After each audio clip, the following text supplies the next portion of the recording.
Olá, o meu nome é Bruno Seabra, sou médico dentista, sou docente da Faculdade de Medicina Dentária da Universidade de Lisboa, de Imagiologia, sou também fotógrafo profissional e diretor do Light-Up Studio, um estúdio de fotografia profissional.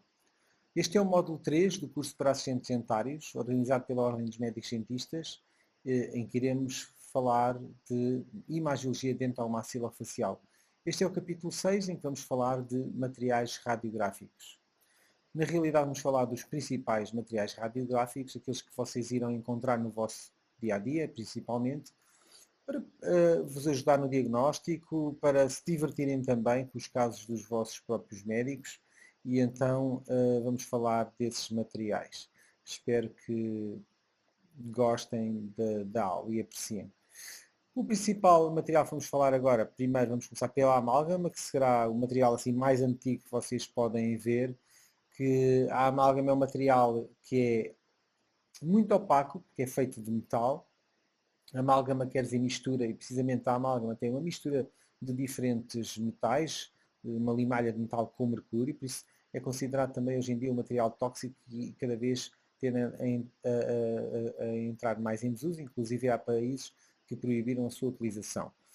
No entanto, ainda encontramos muitas vezes no nosso dia-a-dia este material. É um material muito radiopaco, e por isso muito bem definido. Por isso, a radiação não passa por ele, por isso é que se diz que é radiopaco e não chega à película ou ao sensor.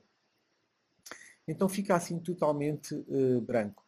Aqui temos uma radiografia Bitewing em que mostra diferentes restaurações em amálgama, apesar de aqui neste caso, parecerem que as restaurações estão unidas, na realidade elas não estão unidas, as restaurações estão sobrepostas radiograficamente. Se olharem aqui para baixo, veem precisamente um dente, tem uma ligeira sobreposição um com o outro.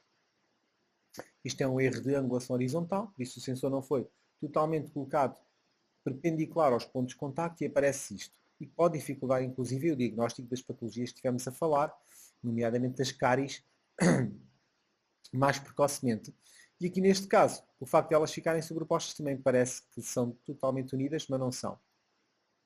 Aqui temos uma restauração oclusodistal, aqui temos uma restauração mesio-oclusodistal, aqui temos uma restauração mesio-oclusal e outra aqui oclusal, aqui temos uma restauração oclusodistal. Porque é que é importante falar das faces das restaurações? Porque precisamente o médico vai lançar as restaurações, vai faturar de acordo com as faces que restaurou. Isso tem a ver, o preço vai aumentando conforme o número de faces, quanto mais faces, mais caro sairá a restauração, normalmente. Isso relaciona-se com a dificuldade extra de tratamento, com o tempo extra necessário para tirar mais uma face e também com o material extra que se utiliza para restaurar o dente. Então, amálgama, material metálico, muito radiopaco e muito bem delimitado. Está bem? Depois, temos o compósito. O compósito provavelmente é o material que vocês mais vão ver. O compósito inicialmente não era radiolúcido e por isso não se via nas restaurações. Principalmente os compósitos iniciais que eram usados principalmente nos dentes anteriores. Mas qual é o problema deles não serem nas radiografias? O problema de não serem nas radiografias é que a dificuldade era maior para se diagnosticar uma restauração que pudesse ou não estar infiltrada. Por exemplo, neste caso vemos aqui uma restauração em compósito neste pré-molar, neste 35, e vemos que existe aqui uma imagem radiolúcida à volta da restauração. E esta imagem significa, ajuda-nos a diagnosticar e mostra-nos que não existe uma continuidade entre a restauração e o dente, e por isso esta imagem radiolúcida pode significar que o dente está infiltrado com uma cárie secundária, aquelas cáries que falámos anteriormente. Depois temos também gutta-percha. Aqui nesta radiografia vemos o quê? Para vermos a comparação da opacidade. Temos uma restauração em amálgama, depois temos muitas restaurações em compósito.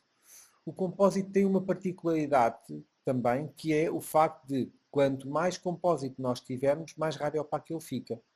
Está bem? Enquanto a amálgama, quer tenha uma grande quantidade de amálgama ou pequena quantidade de restauração, tem sempre a mesma opacidade e é muito radiopaca, o compósito pode variar a quantidade de radiopacidade de acordo com a quantidade de material. Aqui vemos pouco material, é menos radiopaco do que aqui que temos muito material. Nesta radiografia eu queria que vissem a gutta-percha e onde é que está a gutta-percha. A gutta-percha também é um material radiopaco, que pode se assemelhar ao compósito e até confundir-se. Mas a gutta-percha é um material usado para o tratamento endodôntico dos dentes e por isso normalmente estará dentro dos canais, não na câmara pulpar, que é aqui, mas sim dentro dos canais, como vemos aqui. Isto é a gutta-percha. Depois temos restaurações provisórias, que na realidade, nesta radiografia temos também amálgamas e neste dente temos uma restauração provisória, estou eu a dizer-lhes, mas no entanto a restauração provisória tem uma opacidade que é mesmo muito parecida com o compósito e por isso até se pode confundir. No entanto, quando é que nós temos ou podemos utilizar uma restauração provisória? Quando, por exemplo, o doente fratura um dente, veio de urgência e nós queremos restaurar rapidamente para ele ir embora, mas não temos tempo para fazer a restauração perfeita, não temos tempo muitas vezes para tirar até um pouco de cárie que já pode ter afetado o dente e por isso pomos ali como nós dizemos, um pensozinho de forma a que o dente fique seguro, que não entre tanta comida e o dente não fique tão incomodado. E então o que é que nós vemos nesta radiografia? Vemos aqui uma restauração que não está bem adaptada, inclusive aqui parece ter cárie, isto também podia ser um compósito que não tivesse perfeito. Mas aqui neste caso é uma restauração provisória e por isso para lhes explicar também a imagem que é parecida com o compósito. Estas restaurações provisórias são usadas também muitas vezes na transição entre tratamentos endodônticos, que é o caso na transição entre fases de tratamento endodôntico, por exemplo, ou quando acaba o tratamento endodôntico para depois se poder restaurar o dente. E muitas vezes são restaurações que, pelo facto de serem feitas a correr, pelo facto de estarem feitas, neste caso, num dente que está a ser desvitalizado e que é frágil, não está a ser reconstruído da forma correta, com a morfologia correta. E vemos que aqui em distal nós não estamos a reconstruir a crista marginal, nem as cúspides, e por isso o dente fica um bocadinho mais baixo, que até ajuda a proteger o dente. Vemos também que tem aqui um material dentro da câmara pulpar, isto não é guta, mas é hidróxido de cálcio, que é um material usado, por exemplo, pode ser usado entre sessões endodônticas, durante o qual também se usa o IRM, neste caso, a restauração provisória. Aqui vemos uma zona radiolúcida, por baixo do IRM, que pode corresponder a uma bola de algodão que está a impedir que o IRM entre para dentro dos canais, para não se dificultar depois a remoção do IRM e a continuidade do tratamento para se terminar, se for o caso. Depois podemos ter espigões. Os últimos estudos mostram que os espigões tendem a levar à fratura radicular e por isso hoje em dia cada vez é menos frequente a utilização de espigões intrapulpares na reconstrução de dentes. Aqui vemos ainda então 3 dentes com espigões, neste caso até tem umas estriazinhas, umas piras, estão a ver aqui? Isto são espigões, aqui temos um espigão e uma restauração em compósito, e aqui temos 2 espigões e 2 coroas, que já vamos falar a seguir. O falso coto também aparece dentro do canal radicular, como os espigões, mas é um coto falso, como diz o nome, que é feito em laboratório, e por isso não tem espiras, e tem a parte do coto. O que é um coto? É um dente que está preparado, que está desgastado, mas em vez de ser um coto em compósito, a preparação do dente, é um falso coto. É um falso coto, é um coto que é feito em laboratório.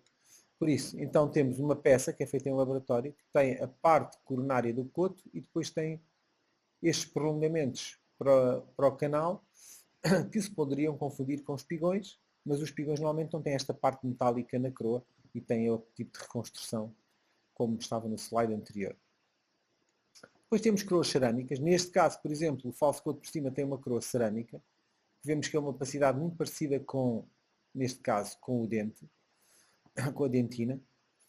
Depois podemos ter coroas metalocerâmicas, como é o caso destas coroas aqui. Então temos uma parte interna que é uma coifa metálica e depois temos a parte externa em cerâmica, que novamente a dentina é parecida com a cerâmica. Temos uma parte cerâmica que está a envolver o dente para tornar o dente mais bonito e e atrativo. Esta coroa, por exemplo, em particular, tem um attachment, que é uma coroa que vai ser utilizada para, em vez de na esquelética que se ia usar neste paciente aqui, e que se deveria ter pôr, por exemplo, um gancho neste dente, para evitar a utilização do gancho, fizeram um attachment na coroa metalocerâmica e depois a prótese esquelética terá aqui a fêmea que entrará dentro desta bola para prender.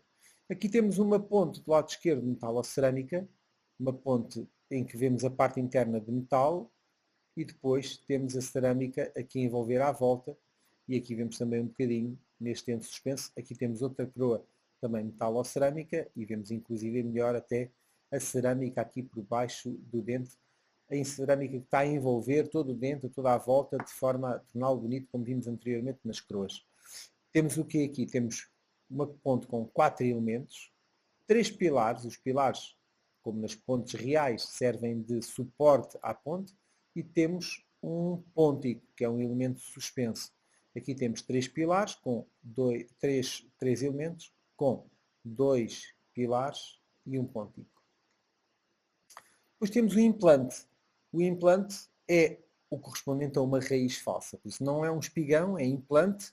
O implante tem também estas roscas, se quiserem, é como se fosse um parafuso que é colocado no osso.